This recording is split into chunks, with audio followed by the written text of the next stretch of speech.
Augustine's Rule, commentary by Adler Zumkeller, Chapter 3, Augustinian Poverty. Augustine has set before us the great goal of religious life, namely, to be intent upon God with one heart and one soul.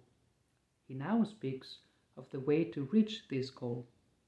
Call nothing your own, but let everything be yours in common. Personal poverty and sharing of goods are for Augustine the presupposition and, as it were, the real foundation of life in a monastic or religious community, since it is here that mutual love finds its first concrete expression. Augustine describes evangelical poverty as the law of our life in the cloister. He sets no limits on renunciation of worldly possessions, nor does he allow any exceptions to it. Life as a follower of the poor Jesus demands everything. Those living the monastic life may not possess any property, no matter how trifling, of which they may freely dispose. Augustine therefore urges that we not even call anything our own. In his monasteries, the very idea of mine and yours should gradually fade away and disappear entirely. He thus interprets the apostolic poverty practiced in his monasteries to be a complete sharing of possessions, a community of goods that individuals freely accept for the sake of Christ. Let everything be yours in common. He does, of course, acknowledge that human beings have, in principle, a right to own property. But he also knows that since the fall, this right has become the source of many evils. Beloved, consider how private possessions give rise among human beings to quarreling, enmity, discord, war, rebellion, dissension, evil deeds, and even murder. On Psalm 131. In his view, therefore, the voluntary sharing of goods, to which we oblige ourselves in the monastery, is a higher ideal for human life. It is to be practiced in all things. Such a community of possessions is a result and reflection of a communion in Christian love, which unites all with one another. This sharing of transient earthly things already anticipates to some extent the life of eternal glory, in which the eternal blessings will be held in common, a common joy, a common everlasting life, a common God who is all in all. See The City of God, Book 22, Section 30.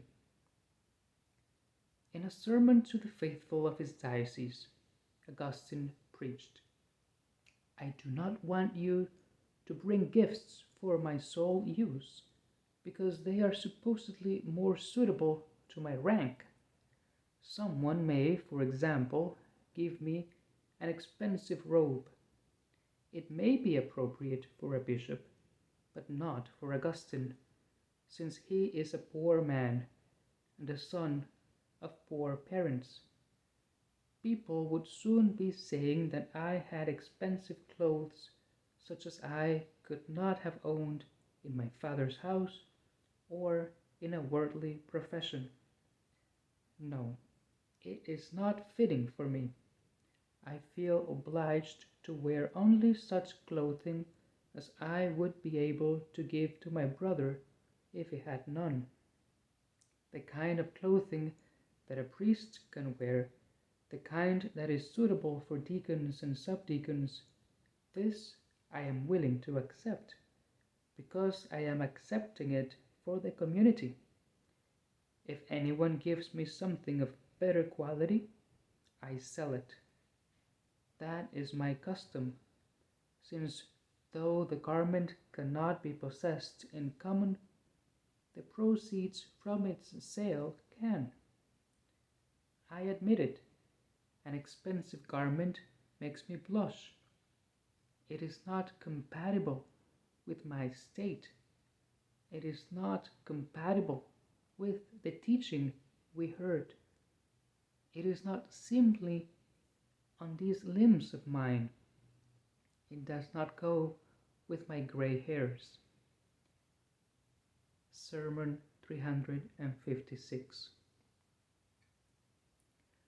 Religious poverty and sharing of goods also require, in Augustine's view, that all members of the community receive what they need and as much as they need. Since they have obligated themselves to live a life in community, they have a real right to support from the community. The rule therefore prescribes food and clothing shall be distributed to each of you by your superior, not equally to all, for all do not enjoy equal health, but rather according to each one's need. It must be noted, however, that what is to be given are necessities, not what individuals might like to have. The final decision is left to the superior. On the other hand, Augustine urges superiors and those charged with administering the common possessions to be prudent and generous in the exercise of their office. No one should have superfluities, but neither should anyone go without necessities. Heed must be taken of special needs, in particular those arising from poor health and earlier habituation. Gentleness and discretion are preeminent characteristics of the Augustinian rule. Not the same for everyone is a principle which Augustine wants to see followed, not only here in the matter of food and clothing, but more generally in the handling of diverse personalities. He himself was far from treating his followers according to some predetermined pattern. Augustinian community of goods is founded on Christian love and a selflessness that seeks not personal advantage, but the common good. It is undeniable that today, when a feverish striving for money and possessions has become the real focus of many lives, and has not infrequently made such people self-centered and hard-hearted to their fellows, this Augustinian idea of Christian community of goods has no little relevance.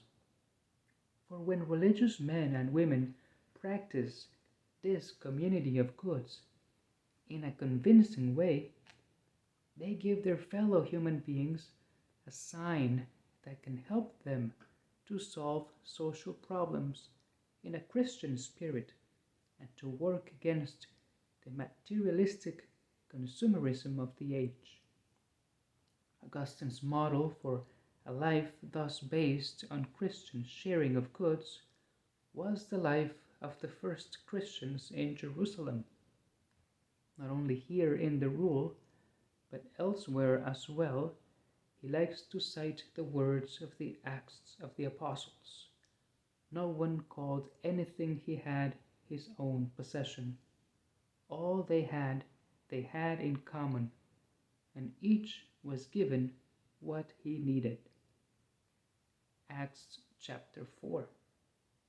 Augustine explains this apostolic character of religious poverty at greater length in a sermon to the people. The occasion for it was a sad one. One of the brothers in the monastery, a priest named Januarius, had made a will on his deathbed because he had deceitfully retained possessions of some money. He had thus been a traitor to the completely communal way of life to which he had obligated himself. Augustine sharply condemns the dead man's action. To it he also opposes his own ideal. He preaches, "Here in the bishop's house we try to imitate as best we can the saints of whom we are told in the Acts of the Apostles, no one called anything his own, but all they had in common. As I had sold my little poor man's property and had used the proceeds for the poor, so did those who wished to join me, so that we might live solely on what we had in common. At the same time, we would have one great and superabundant possession, God Himself. See how we live. No one in our community is allowed to have anything of his own. Those who wish to dwell with me possess God. If they are willing to be fed by God through His church and to have nothing of their own, but either to give what they have to the poor or to place it at the disposal of all, they may dwell with me." Sermon 355. As a matter of fact, the personal poverty Augustine requires of us in his rule goes beyond the ideal illustrated in the Acts of the Apostles. The surrender of goods in Acts was an unforced gift made by individuals. In the monastery, each person is obliged to this surrender by a vow made to God. In Acts of the Apostles, a portion of a person's property could be held back. In the monastery, those who do not renounce everything sin against God and the community. Like the account in Acts, Augustine sees evangelical poverty as a way of strengthening Christian love and community.